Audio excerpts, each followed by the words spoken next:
Salam anti korupsi. Melalui pengacaranya, Tom Lembong akan mengajukan pra-peradilan terkait dengan penetapan dirinya sebagai tersangka dalam kasus importasi gula ketika dia menjadi Menteri Perdagangan pada sekitar tahun 2015. Tentu ini yang kita tunggu, bahwa pra-peradilan itu kan menguji formil ya. Artinya apakah benar penetapan tersangka yang dilakukan oleh Kejaksaan Agung terkait prosesnya. Apakah prosesnya dilakukan sesuai dengan hukum acara pidana yang berlaku. Dalam hal ini yang paling penting adalah dua alat bukti yang cukup dalam menetapkan tersangka. Karena proses di Kejaksaan Agung tentu ya kita tahu pasti mengikuti KUHP ya. Mulai dari arti penyelidikan, kemudian penyidikan ya. Yang kita tahu bahwa penyidikan itu kan untuk menemukan tersangkanya, dan tersangkanya sudah ada. Kejaksaan Agung yakin bahwa mereka telah menemukan dua alat bukti yang cukup, dan kemudian Tom Lembong ditetapkan sebagai tersangka. Memang banyak pro dan kontra ya, namun Kejaksaan Agung telah memutuskan Tom Lembong menjadi tersangka dan ditahan.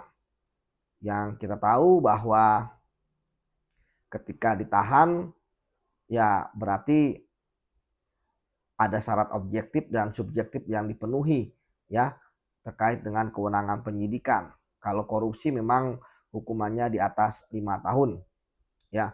Kemudian yang kedua, kalau alasan subjektif ya tentu penyidik merasa bahwa mereka sudah memiliki alasan subjektif ya. Ada 3.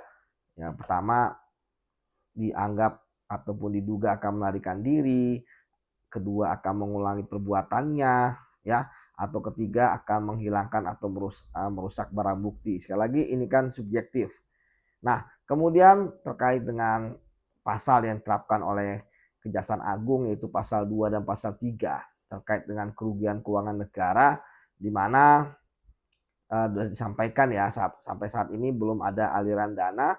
Namun ya memang kalau terkait dengan aliran dana atau bahasanya adalah feedback ya, kalau misalnya ada tentu ini bisa dijadikan mens rea atau memperkuat buktian, atau ya pasal yang digunakan adalah pasal terkait dengan suap menyuap ya, entah itu juga bisa gratifikasi juga atau pemerasan. Tapi kan kejaksaan memilih pasal 2, pasal 3 ya, artinya ada konsekuensi bahwa mereka harus mengejar pengembalian ataupun pemulihan aset.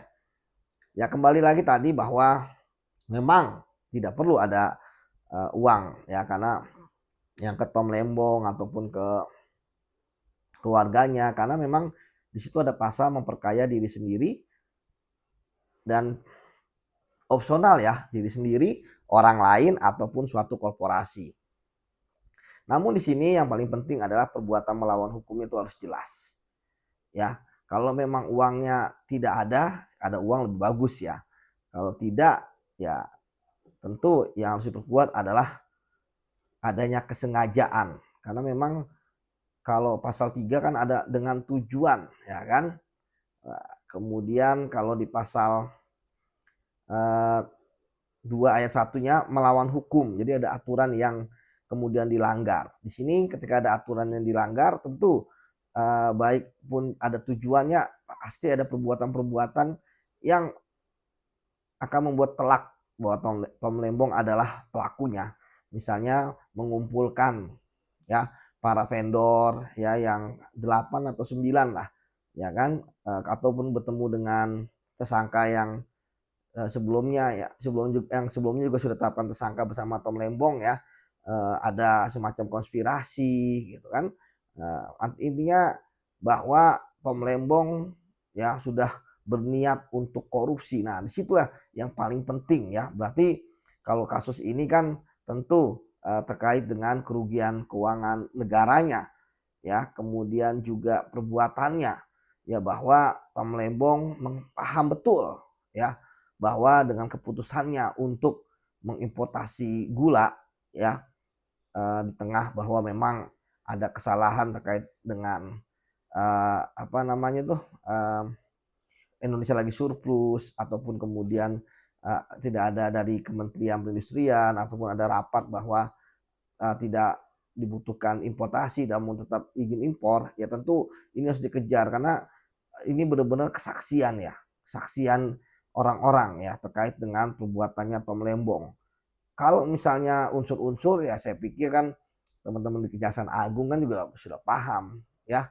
Artinya kalau menetapkan tersangka ya tentu saya akan mendukung mereka ya karena mereka sudah punya keyakinan itu gitu. Namun sekali lagi kan butuh yang telak ya dan itu belum disampaikan ke publik menurut saya. Apakah dirahasiakan sampai nanti akan ke persidangan ya. Kan tapi kan dalam proses penyidikan tentu ini juga pasti ditanyakan lah sama Tom Lembong ya sebagai kepastian hukum ya mengenai apa saja yang sudah didapatkan oleh kejaksaan untuk bisa menjerat mereka termasuk ya dengan praper ini seperti itu. Baik, kita berharap ya semua clear, hukum itu benar-benar tidak tebang pilih, hukum itu benar-benar menjerat mereka yang bersalah.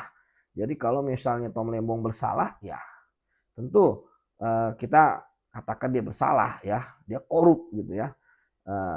Nah, disinilah menurut saya sekali lagi bahwa kejaksaan butuh bukti yang lebih telak ya untuk disampaikan kepada publik. Syukur-syukur ya kita berharap ada aliran uang yang bisa ketemu ya dalam proses ini seperti itu. Dan kalau udah ada uang yang ketemu, wah udah gampang lah gitu kan. Walaupun kita tahu bahwa eh, pengembalian sebagai uang pengganti kasus korupsi ya berdasarkan apa yang dia nikmati, tapi setidaknya itu yang menarik ya.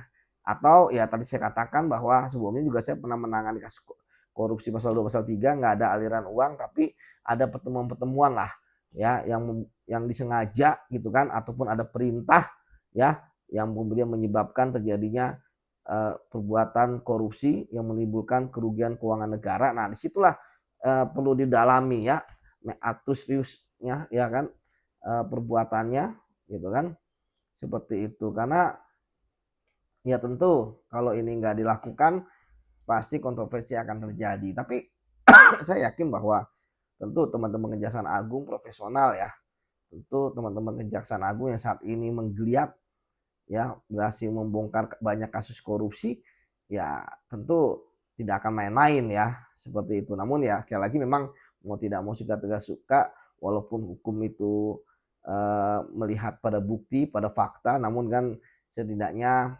cuitan dari netizen itu kan perlu kita pedalam ya. Kalau misalnya pembelaan ya tentu pengacaranya juga akan melakukan pembelaan dan katanya akan melakukan praper ya itu hal yang biasa lah. Sekali lagi kita dukung Kejaksaan Agung untuk memberantas korupsi di negeri kita. Demikian salam anti korupsi.